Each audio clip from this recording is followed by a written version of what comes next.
Hello everyone, welcome to Study Simplified. Today we are going to study about Attorney General of India. इसके पहले मैं बता दूं, जिन्होंने हमारे चैनल को न्यूली ज्वाइन किया है, अगर वो मुझसे हिस्ट्री भी पढ़ना चाहते हैं तो प्लेलिस्ट में जाके देख सकते हैं।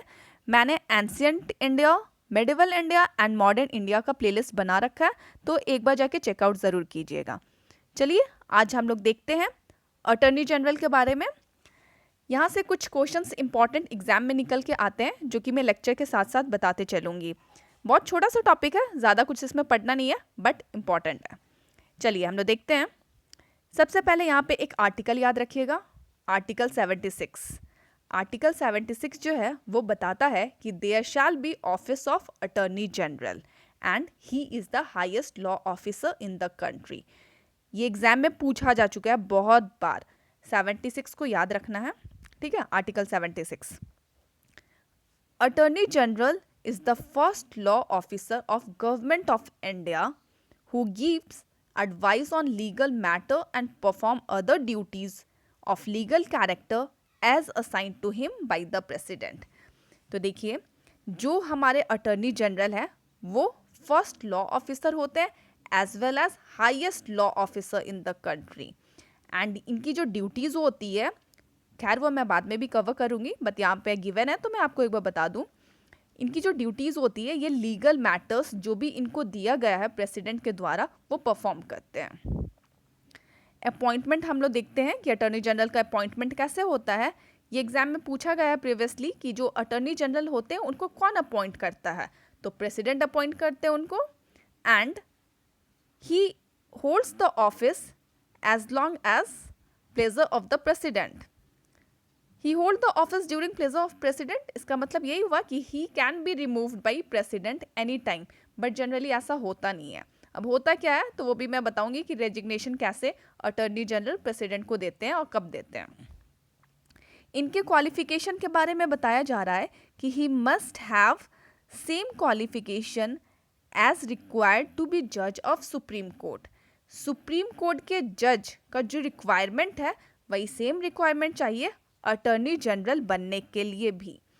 अब आपको पता होना चाहिए कि जज ऑफ सुप्रीम कोर्ट का क्या रिक्वायरमेंट होता है, तो मैं आपको वो भी बताती हूँ यहाँ पे।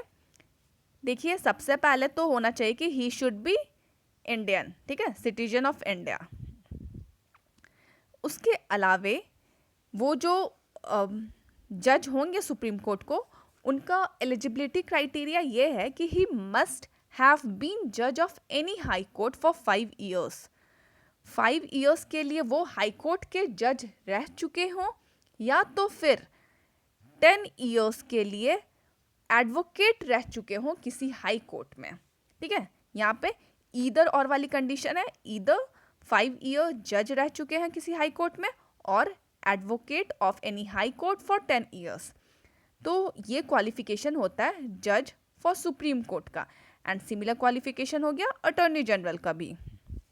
ठीक है, अब देखो यहाँ पर टर्म ऑफ ऑफिस के बारे में मैं भी बता देती हूँ, यहाँ पे गिवन नहीं है। टर्म ऑफ ऑफिस क्या होता है, इनका टेन्योर क्या है। तो सबसे पहली बात, it is not fixed by constitution. Constitution में इसका प्रावधान नहीं दिया गया है। ही holds office during pleasure of president, जो कि यहाँ पे हम लोगों ने देखा। अब इसका मतलब क्या होता है कि प्रेसिडेंट जब तक चाहे उनको रख सकते हैं। जनरली होता क्या है कि जब रिज़ाइन करना होता है अटॉर्नी जनरल को, तो वो अपना रेजिग्नेशन सबमिट करते हैं प्रेसिडेंट को, ये याद रखिएगा, पूछा जाता है। एंड कब रिज़ाइन करते हैं वो, क्यों करते हैं। देखो, जनरली क्या होता है कि ही holds office during pleasure of president, but generally अगर मैं बात करूँ बाय कन्वेंशन, तो उसमें होता क्या है कि जब गवर्नमेंट रिप्लेस होती है, न्यू गवर्नमेंट अपॉइंट होकर आती है, तो न्यू गवर्नमेंट आ रही है तो काउंसिल ऑफ मिनिस्टर भी नए फॉर्म हुए। तो council of minister aided by prime minister, ये लोग एडवाइस करते हैं प्रेसिडेंट को अटर्नी जनरल अपॉइंट करने के लिए। तो जनरली जब जब सरकार चेंज होती है, जब जब गवर्नमेंट चेंज होती है, तो एक नया अटर्नी जनरल आ जाता है, क्योंकि न्यू काउंसिल ऑफ मिनिस्टर आते हैं and with help of prime minister वो लोग एडवाइस करते हैं प्रेसिडेंट को कि हाँ अटर्नी जनरल इसको चूज़ कीजिए। और आपको तो पता ही है, प्रीवियस क्लास में मैंने बताया था कि हमारे जो प्राइम मिनिस्टर होते हैं एंड काउंसिल ऑफ मिनिस्टर जो होते हैं, यही प्रेसिडेंट को असिस्ट करते हैं, एडवाइस करते हैं किसी को अपॉइंट करने के लिए, एंड प्रेसिडेंट इनके एडवाइस पे ही, प्राइम मिनिस्टर के एडवाइस पे ही किसी को भी अपॉइंट करते हैं। तो यहाँ सेम अटर्नी जनरल के साथ भी वही केस है, ठीक है। तो ये हम लोगों ने देख लिया। अब हम लोग आगे देखते हैं। Attorney general for India is not member of cabinet. Attorney general जो होते हैं ना, वो कैबिनेट के मेंबर नहीं होते हैं, ये यहाँ पे दे रखा है। एंड यहाँ से एक क्वेश्चन आता है जो मैं आपको अभी बताती हूँ। जो हमारे अटर्नी जनरल है ना, वो गवर्नमेंट सर्वेंट भी नहीं होते हैं, he does not fall in category of government servant, but फिर भी उनको जो एक मेंबर ऑफ पार्लियामेंट का प्रिविलेज मिलता है ना, वो उनको दिया जाता है। ऐसा क्यों है, तो ये भी हम लोग बात करेंगे। तो यहाँ से एक क्वेश्चन निकल के आता है कि ऐसे कौन होते हैं जो कि गवर्नमेंट सर्वेंट तो नहीं होते हैं, बट उनको सारे प्रिविलेज एंड इम्यूनिटीज़ मिलती है जो कि मेंबर ऑफ पार्लियामेंट को मिलता है। तो ऐसे कौन होते हैं, तो अटर्नी जनरल इसका आंसर हो जाएगा। याद रखिएगा, एग्जाम में पूछा गया है बहुत बार। तो देखिए यहाँ पे इनके कुछ राइट्स के बारे में गिवन है, तो हम लोग पॉइंट वाइज डिस्कस करेंगे।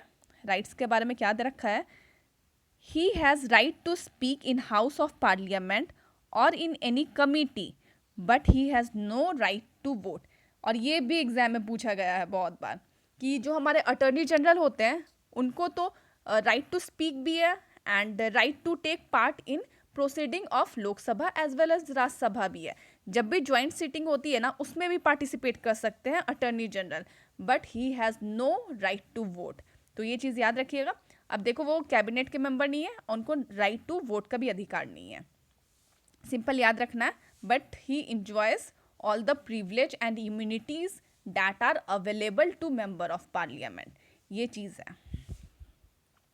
अब देखिए यहाँ पे गिवन है, he is entitled to privilege of member of parliament in the performance of his official duties. Attorney General has right of audience in any court in territory of India. अब इसका क्या मतलब हुआ, तो ये मैं आपको अभी एक्सप्लेन करती हूँ। देखो, ड्यूटीज़ में तो सबसे पहले ये याद रखना कि इनका क्या ड्यूटी होता है। तो सबसे पहला duty, he give advice on legal matters and perform other duties of legal character as assigned to him by the president. जो भी लीगल कैरेक्टर के ड्यूटीज़ होते हैं वो अटॉर्नी जनरल को करना पड़ता है। एंड यहाँ पे जो एक पॉइंट आप देख रहे थे कि गिवन है right of audience in all court in territory of India. Generally क्या होता है ना कि समझ लो जैसे गवर्नमेंट ऑफ इंडिया अगर किसी केस में इन्वॉल्व है, अगर कोई केस है, सपोज सुप्रीम कोर्ट या हाई कोर्ट में कोई केस चल रहा है जहाँ पे गवर्नमेंट ऑफ इंडिया भी कंसर्न्ड है, तो उधर क्या होगा, उस केस में क्या होगा कि गवर्नमेंट ऑफ इंडिया के बिहाफ में अटॉर्नी जनरल को अपीयर होना पड़ेगा। तो he generally appears on behalf of government of India in all cases in supreme court और in high court where government of India is concerned. ठीक है, तो कुल मिला के बात ये है। एंड प्रिविलेज वाला बात याद रखिएगा, ये तो बहुत बार एग्जाम में पूछा गया है। ठीक है, तो ये इनके राइट्स भी थे। एंड लिमिटेशन में अगर मैं बताऊं तो देखो यहाँ पे आप देख ही सकते हैं कि he is not whole time counsel for government nor government servant. तो ये इनका लिमिटेशन में तो खैर वो भी आ जाता है कि he has no right to vote although he can take part in proceedings of both the house of parliament. तो देख ये वाला चीज़ याद रखिएगा, although he is not government servant but he is entitled to privilege of member of parliament. अब यहाँ से हम लोग एक और चीज़ डिस्कस कर लेते हैं। अटॉर्नी जनरल तो आप जानते ही हैं, सोलिसिटर जनरल का भी नाम सुना होगा, सोलिसिटर जनरल। अब ये क्या होता है, इससे भी एक आध क्वेश्चन एग्जाम में पूछा गया। तो जो सोलिसिटर जनरल होता है ना, ये other law officers of government of India हुए। जो हमारा फर्स्ट लॉ ऑफिसर होगा वो अटॉर्नी जनरल होगा, एंड जो सेकंड लॉ ऑफिसर होगा ना वो सोलिसिटर जनरल होगा। He is subordinate to attorney general and इनका कोई प्रावधान नहीं है कॉन्स्टिट्यूशन में। कॉन्स्टिट्यूशन में इनके बारे में कुछ भी नहीं लिखा है, कोई भी आर्टिकल में इनके बारे में इंफॉर्मेशन नहीं है। बस ऐसा है कि ये जो हमारे सॉलिसिटर जनरल होते हैं या फिर एडिशनल सॉलिसिटर जनरल होते हैं, ये असिस्ट करते हैं अटॉर्नी जनरल को in fulfilment of official responsibilities and duties. तो कुल मिला के बात यही है, ठीक है। तो आप सॉलिसिटर जनरल भी देख लिए, राइट्स भी हम लोगों ने कर लिया। अब एक क्वेश्चन मैं आपको बता दूं कि जिस तरीके से अभी हम लोग सेंटर में पढ़ रहे थे कि सेंटर में जो सबसे हाईएस्ट लॉ ऑफिसर होता है वो कौन होता है, अटॉर्नी जनरल होता है।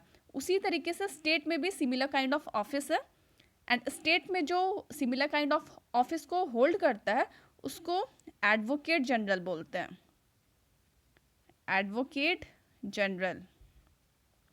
एंड इनके बारे में किस आर्टिकल में गिवन है, तो आर्टिकल 165 में। तो आप attorney general as well as advocate general दोनों के बारे में याद रखिएगा, ठीक है। ये स्टेट लेवल पे हो गया और वो यूनियन लेवल पे हो गया। एक और क्वेश्चन आपको बता देती हूँ, राइट नाउ प्रेजेंट में हमारे अटॉर्नी जनरल कौन है, तो के वेणुगोपाल जी हैं। तो कभी पूछ लिया जा सकता है, स्टैटिक क्वेश्चन तो कुछ भी पूछा जा सकता है एग्जाम में, तो याद रख सकते हैं के वेणुगोपाल जो है वो अटॉर्नी जनरल है एट प्रेजेंट। चलिए ठीक है, इतना ही आज के लिए। अगले वीडियो में हम लोग फिर कंट्रोलर एंड ऑडिटर जनरल देखेंगे। तो आज के क्लास से अगर आपको कोई क्वेरी होगा तो आप कमेंट बॉक्स में पूछिएगा। चलिए मिलते हैं नेक्स्ट वीडियो में। Thanks for watching.